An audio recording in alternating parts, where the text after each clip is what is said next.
Good morning. Today we're on Proverbs 6. Proverbs 6.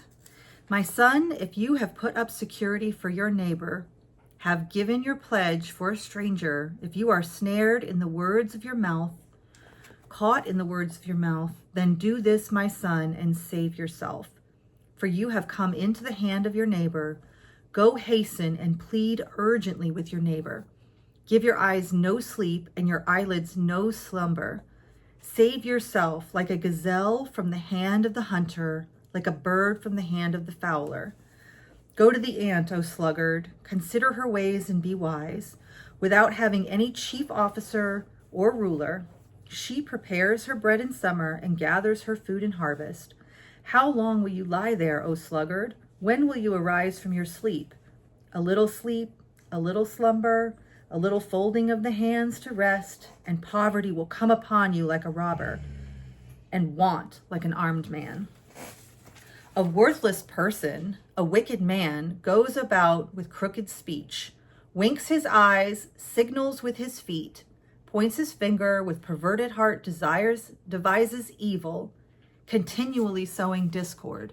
Therefore, calamity will come upon him suddenly. In a moment, he will be broken beyond healing. There are 6 things that the Lord hates, 7 that are an abomination to him: haughty eyes, a lying tongue, and hands that shed innocent blood, a heart that devises wicked plans, feet that make haste to run to evil, a false witness who breathes out lies, and one who sows discord among brothers. Warning against adultery. My son, keep your father's commands, and forsake not your mother's teaching. Bind them on your heart always. Tie them around your neck. When you walk, they will lead you. When you lie down, they will watch over you. When you awake, they will talk with you. For the commandment is a lamp, and a teaching a light, and the reproofs of discipline are the way of life, to preserve you from the evil woman, from the smooth tongue of the adulteress. Do not desire her beauty in your heart, and do not let her capture you with her eyelashes. For the price of a prostitute is only a loaf of bread, but a married woman hunts down a precious life. Can a man carry fire next to his chest and his clothes not be burned? Or can one walk on hot coals and his feet not be scorched? So is he who goes in his neighbor's wife. None who touch her will go unpunished. People do not despise a thief if he steals, to satisfy his appetite when he's hungry. But if he is caught, he will pay 7-fold. He will give all the goods of his house. He who commits adultery lacks sense. He who does it destroys himself. He will get wounds and dishonor, and his grace will not be wiped away. For jealousy makes a man furious, and he will not spare when he takes revenge. He will accept no compensation. He will refuse though you multiply gifts. So a little bit more on the adultery train in this one, and practical warnings. So there's some interesting ones in the first 5 lines. It talks about putting up security for your neighbor or pledging for a stranger. What's interesting is the line, save yourself like a gazelle from the hand of a hunter, is Dave Ramsey, who's a famous financial advisor. He does the Financial Peace University classes. And he uses that phrase because this section is warning people about putting your name on a debt or owing to somebody.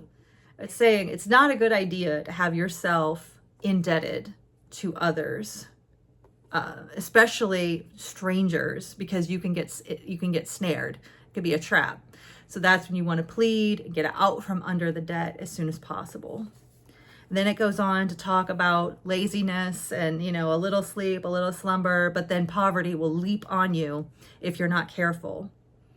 And warning people about wickedness. It says a wicked man, but it could be a wicked person who goes around with crooked speech and really has evil desires in his heart, continually sowing discord with people.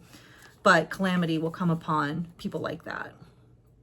And then it mentions the 6 things the Lord hates, which is interesting because these are all still tied back to the 10 commandments, which will be lying, shedding innocent blood, a heart that devises wicked plans, feet that run to do evil, people who sow discord among brothers. These are all not new things. God's been warning about this for a while now. It says to bind the commands on your heart and always tie them around your neck. So if you know them, if they're written on your heart, you will not forget. They will lead you. They will be a protection for you. It does also say in 6:25, do not desire her beauty in her heart. This makes me think of when Jesus comes and he's preaching and he says, I tell you that even someone who looks lustfully on a woman has committed adultery with her in his heart. So he's affirming this proverb because it's warning people, you don't even want to desire these things with your heart. Proverbs is fairly consistent about talking about our hearts and guarding them, guarding what's in them. What comes in to our eyes and our ears and goes into our mind, settles into our heart, and then comes out of our mouth. So we definitely want to protect our hearts as fiercely as we can, because that's directly tied to our very souls. These commands, these teachings that Solomon is giving through Proverbs will help someone guard their hearts, will help remind them, and it would be ever present in their brain so that they do protect the one valuable thing, which is their heart and soul. But what did you get out of the reading today? I'd love to hear your insights. I hope you all have an awesome day.